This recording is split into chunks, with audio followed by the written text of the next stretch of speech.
오늘 말씀은 이제 지난주에 이어서 이스라엘이 왕을 요구한 사건입니다. 그 얘기 결론입니다. 이스라엘은 가나안 땅을 정복하고 나서 나라를 세웁니다. 왕정 국가가 아니고 사사가 다스리는 세상에 존재하지 않는 특별한 나라입니다. 하나님이 보내신 사사가 다스리는 독특한 형태의 나라를 이뤘는데, 그렇게 이제 한 400년, 350년 이상 그렇게 왕이 없는 나라로 존재를 했는데, 이스라엘 장로들이 이제 사무엘에게 나와서 왕을 요구합니다. 왕이 우리를 다스리게 하소서. 그래서 이제 그 뒤는 이제 왕이 생기게 되는데, 오늘 말씀은 하나님께서 왜 왕 제도가 너희를 어떻게 힘들게 할 것인가 하는 것을 말씀하시는 내용입니다. 그런데 이스라엘이 어떻게 하는가 하면 그 말씀 듣기를 거부합니다. 우리를 다스릴 왕을 주소서. 그리고 하나님께서는 이제 허락을 하시는데, 그들 말대로 왕을 세워라 이렇게 이제 사무엘에게 지시를 합니다.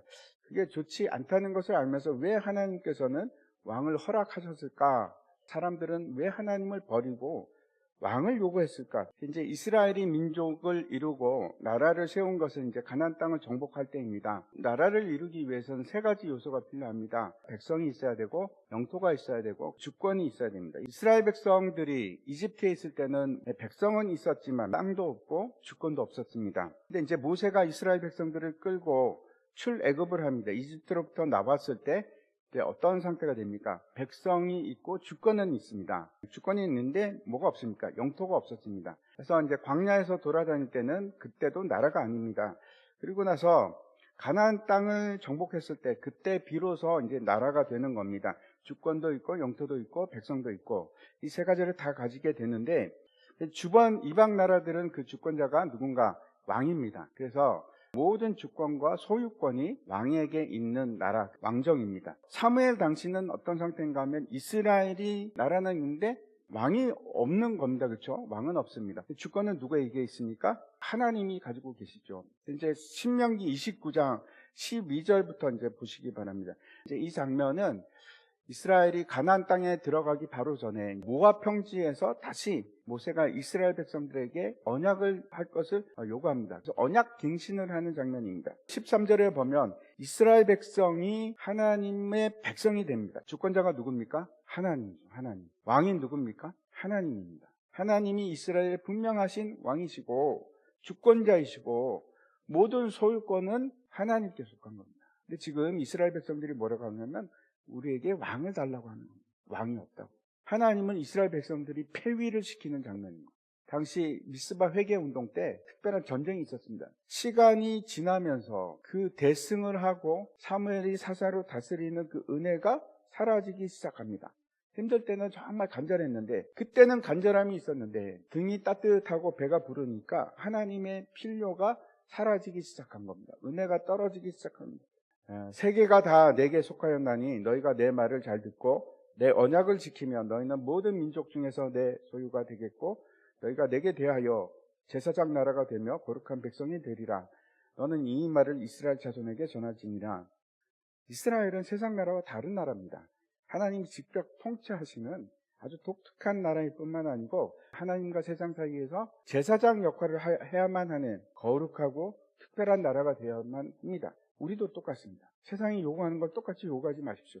우리는 전혀 다른 사람들입니다. 하나님께서 우리를 부르실 때 더 다른 한 단계 높은 차원의 부르심이 있습니다. 이제 이 언약을 체결을 합니다. 그럼에도 불구하고 이 특권을 버리는 겁니다. 버리고 이스라엘이 어떻게 하는가 하면 우리도 세상 나라하고 똑같은 나라가 되기를 원합니다. 참 어이없는 지금 주장을 하는 겁니다. 그 말을 듣고 이제 사무엘이 화가 납니다. 자기 보고 늙었다고 하고 자기 아들들에 대해서 나쁘게 얘기하고, 그뿐만 아니고 지금 정말 화가 난 거는 왕을 세우겠다는 겁니다. 자기를 무시할 뿐만 아니고 지금 하나님의 뜻을 정면으로 하나님의 통치를 거부하는 그 일을 하는 겁니다. 여러분은 화가 나면 어떻게 하십니까? 가서 싸워야지 직성이 풀리고 막 퍼붓고 그렇게 하면 좋을까요?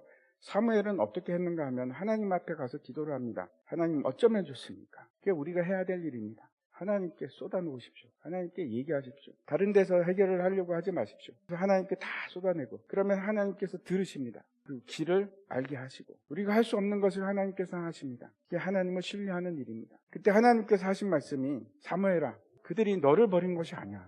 그들은 나를 버렸다. 이렇게 말씀을 하십니다. 그러고 나서 했던 말씀이 이제 9절입니다. 9절 한번 보십시오. 그러므로 그들의 말을 듣되 너는 그들에게 엄히 경고하고 그들을 다스릴 왕의 제도를 가르치라. 그냥 허락하는 것이 아니고 엄히 경고하라. 이렇게 말씀하십니다. 이스라엘 백성들에게 이것이 얼마나 어떤 제도인지 알게 하고 경고하고 거듭 경고하고 그리고 그들이 판단케 하라. 그런 뜻입니다. 다시 말씀드려서 하나님께서 허락을 하셨습니다. 하지만 그 제도가 얼마나 위험한 것인지 말씀하고 계시는 겁니다. 그래서 이제 보시면 이르되 너희를 다스릴 왕의 제도는 이러하니라. 왕의 제도가 이제 어떤 것인지 11절부터 18절까지 경고의 말씀을 하나님께서 하시는데 첫 번째가 아들들에 대한 얘기입니다. 남자를 취해서 군대로 보내겠다 이 얘기를 합니다. 왕이 존재하면 반드시 그 나라를 지키기 위해서 군대를 만듭니다. 두 번째 보시면 이제 12절입니다.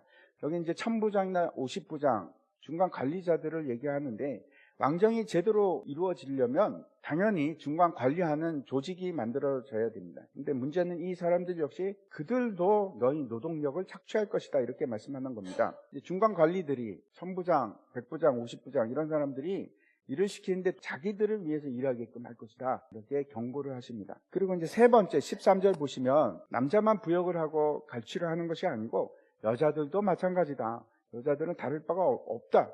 그들을 취할 것이다 이렇게 얘기를 합니다. 그리고 이제 계속 14절 15절 보시면 노동력뿐만 아니고 소출에 관한 얘기를 합니다. 소돔과 감람원에서 제일 좋은 것을 가져갈 것이다.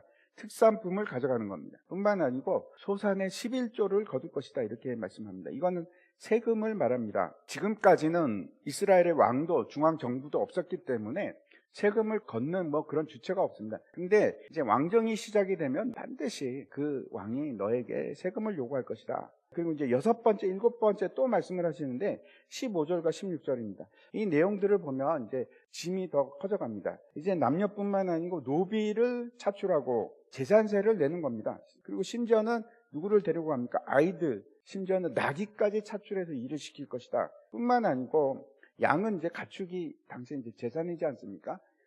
재산에 대한 세금을 내야 된다. 그래서 결론이 어떻게 됩니까? 결국은 너희는 종이 될 것이다. 왕의 종이 될 것이다 하는 결론입니다. 그래서 18절을 보면 이스라엘이 이제 완전히 종이 되는 날이 와도 뭐라고 하십니까? 하나님께서는 나는 응답하지 않을 거야 라고 말씀을 하십니다. 근데 왜 하나님께서는 이스라엘에게 왕을 허락하셨을까요? 이스라엘 장로들이 원했던 것은 문제 해결입니다. 그렇죠?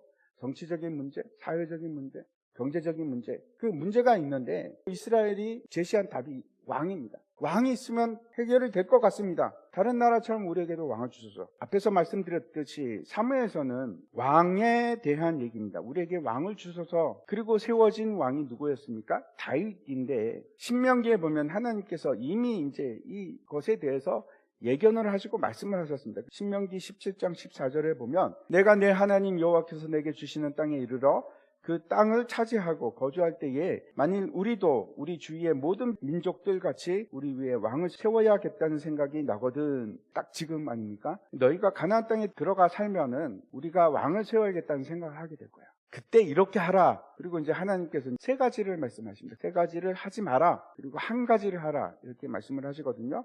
첫 번째는 뭐냐면 군대를 절대로 많이 두지 마라. 왜 그렇습니까? 하나님이 군대니까. 이스라엘의 군대는 하나님이십니다. 누가 싸워주십니까? 누가 승리케 하십니까? 하나님께서 하십니다.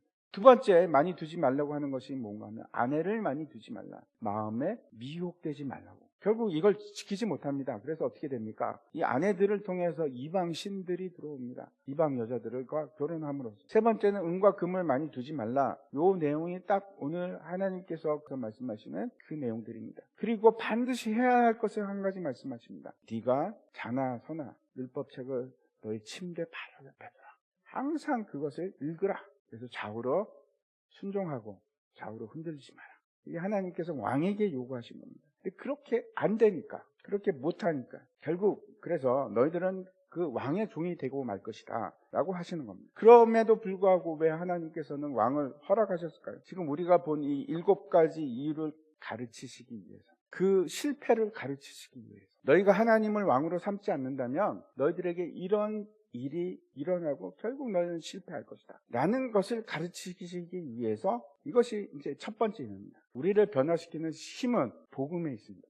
복음이 아니면 우리는 바뀌지 않습니다. 이스라엘 백성들도 마찬가지입니다. 아무리 다 이루고 너희 그렇게 살면 안 돼. 그걸 알았습니까? 단 한 번이라도 이스라엘이 알아들었습니까? 그래서 변했습니까? 변한 척하고 다시 돌아가지 않았습니다. 한번 심하게 깨어지고 무너지고 당해보지 않으면 결코 그게 어떤 것인지 알아낼 수 있는 방법이 없습니다. 그래서 이스라엘 역사상 과연 몇 명의 왕이 훌륭한 왕이었습니까? 많은 왕들이 있었는데 그 중에 훌륭한 왕이 도대체 몇 명이나 될까요? 복음은 은혜입니다. 은혜를 알지 못하면 우리 삶이 바뀌지 않습니다. 그 은혜를 위해서 하나님께서 그때가 아님에도 불구하고 왕을 허락하십니다. 왕을 허락하신 두 번째 이유가 있습니다. 그들이 어떻게 하든 왕을 거부하든 버리든 그래서 자신들의 왕을 세우든 언제나 이스라엘에 변하지 않는 왕은 누구십니까? 하나님이십니다. 변하지 않습니다. 과거에도 하나님이었고 애굽 땅에 있을 때도 그때도 내 백성들이라고 하나님께서 얘기하십니다.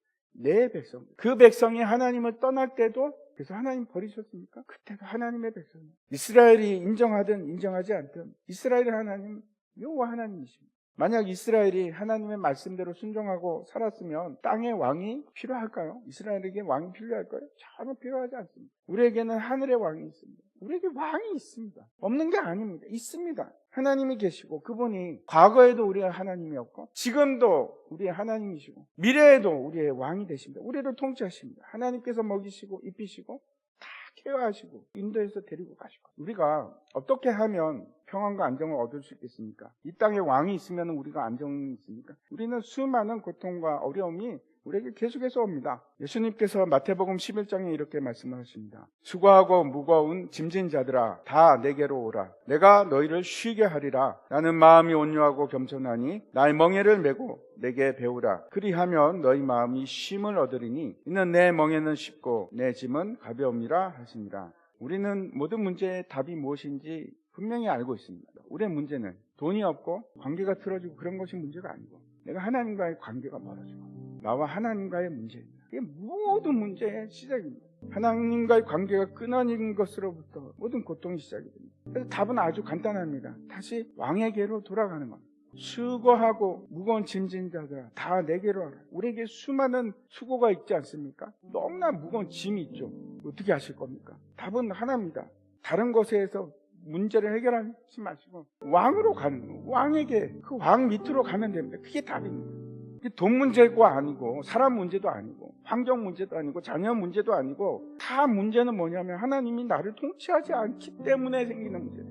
그래서 참된 평안과 쉼은 예수님께 있습니다. 예수 그리스도께. 이스라엘 백성들이 얼마나 끔찍한 일을 했는지 보십시오. 이스라엘 백성들이 예수님을 빌라도 법정 앞에다가 세웁니다. 수많은 군중들이 폭도로 변합니다.